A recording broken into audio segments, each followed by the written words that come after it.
friends, welcome to my YouTube channel.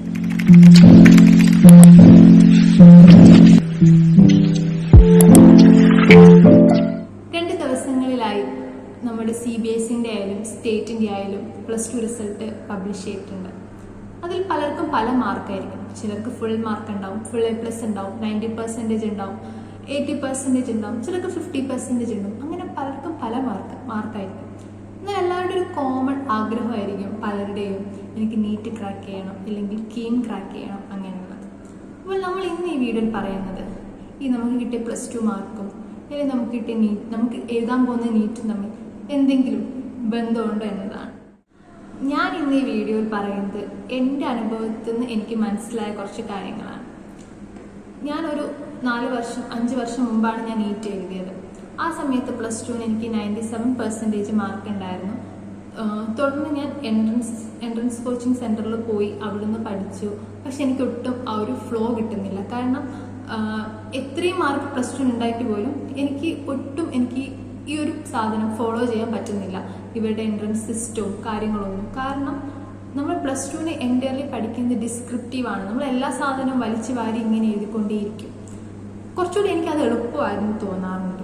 പക്ഷെ ഇവിടെ വരുമ്പോൾ അത് ഒബ്ജക്റ്റീവാണ്. നീറ്റ് ആയിക്കോട്ടെ, വേറെ എന്ത് കീം ആയിക്കോട്ടെ, എന്ത് എക്സാം ആയിക്കോട്ടെ, ഇത് ഒബ്ജക്റ്റീവാണ്.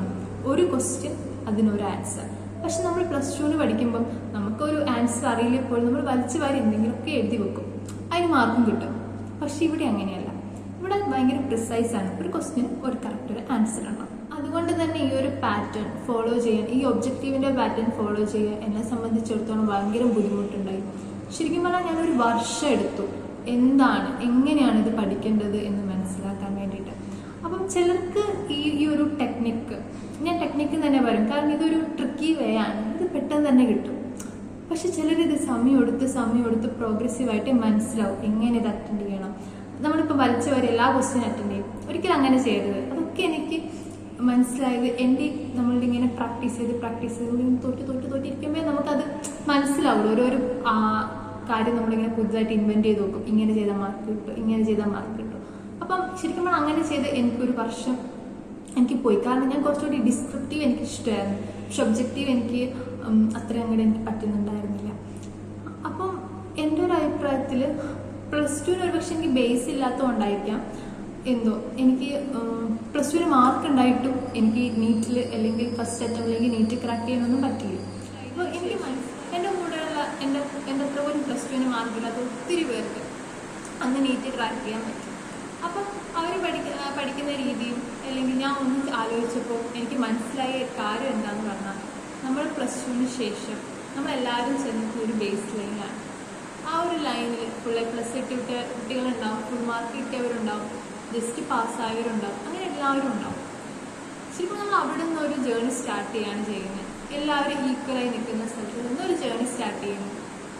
ആ ജേർണിയിൽ ആരാണോ ആ ഒരു വർഷം അല്ലെങ്കിൽ ആ ഒരു നീറ്റ് തൊട്ട് അടുത്ത നീറ്റ് വരെയുള്ള ഒരു പീരീഡിൽ ആരാണോ നന്നായിട്ട് ശ്രമിക്കുന്നത് അവർക്കാണ് നീറ്റ് സ്കോർ ചെയ്യാൻ പറ്റുന്നത്.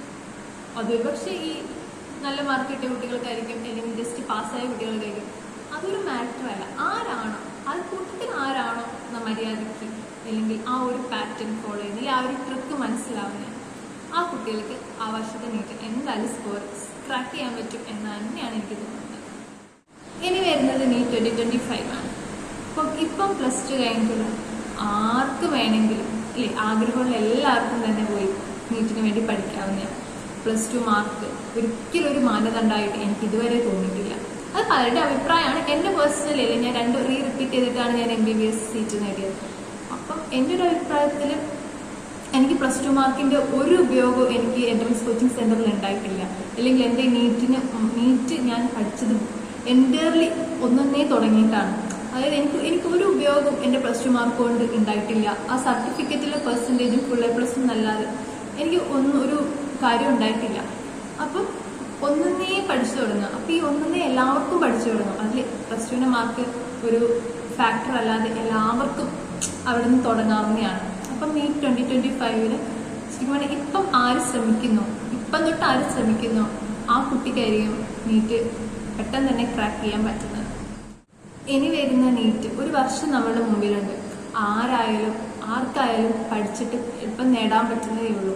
എത്ര കുട്ടികൾ നീറ്റ് എഴുതുന്നു, അടുത്ത വർഷം വീണ്ടും കുട്ടികളുടെ എണ്ണം കൂടുമായിരിക്കും നീറ്റ് എഴുതുന്നത്. പക്ഷെ നമ്മൾ ശ്രമിച്ചാൽ നമുക്കത് കിട്ടും. അതിന് നമ്മൾ വേണ്ട നമുക്കതൊരു ഒരു പാറ്റേൺ വേണം, അല്ലെങ്കിൽ നമ്മളതായ ഒരു സ്ട്രാറ്റജി വേണം. അത് ആദ്യം ഒന്ന് ആലോചിച്ച് എടുക്കുക. ആദ്യത്തെ കുറച്ച് ദിവസം ഒരു പാറ്റേൺ ഫോളോ ചെയ്തുകൊണ്ടിരിക്കുക. അപ്പം ഞാൻ ഉപയോഗിച്ചത് മീൻസ് എനിക്ക് അവിടുന്ന് ഒരു സാറ് പറഞ്ഞു തന്നൊരു പാറ്റേൺ ആയിരുന്നു. അപ്പം ഞാനത് ജസ്റ്റ് അപ്ലൈ ചെയ്ത് നോക്കിയപ്പം എനിക്ക് കുറച്ചുകൂടി, അതായത് നമുക്ക് കഴിഞ്ഞ ഒരു എക്സാമിനേക്കാൾ കുറച്ചധികം മാർക്ക് ഈ ഒരു എക്സാമിന് കൂടുന്നെന്ന് തോന്നുമല്ലോ. ആ ഒരു പാറ്റേൺ ആയിരുന്നു ഞാൻ എൻ്റെ അതായത് റിപ്പീറ്റ് ചെയ്യുന്ന സമയത്ത് ഉപയോഗിച്ചുകൊണ്ടിരുന്നത്. അപ്പം അങ്ങനെ ഇരിക്കുകയാണ് എനിക്ക് നീറ്റ് ക്രാക്ക് ചെയ്യാൻ സാധിച്ചത്. അപ്പം ആ ഒരു പാറ്റേൺ എന്താണെന്ന് ഞാൻ അടുത്ത വീഡിയോയിൽ പറയാം, കാരണം ഇതിൻ്റെ ലെങ്ത് ഭയങ്കരമായിട്ട് കൂടി. നിങ്ങൾ ഈ ചാനൽ ആദ്യമായിട്ട് കാണുവാണെങ്കിൽ ദയവ് ചെയ്ത് സബ്സ്ക്രൈബ് ചെയ്യുക, ലൈക്ക് ചെയ്യുക ആൻഡ് ഷെയർ ചെയ്യാം. അപ്പം അടുത്ത വീഡിയോയിൽ കാണുന്നവരെ ബൈ.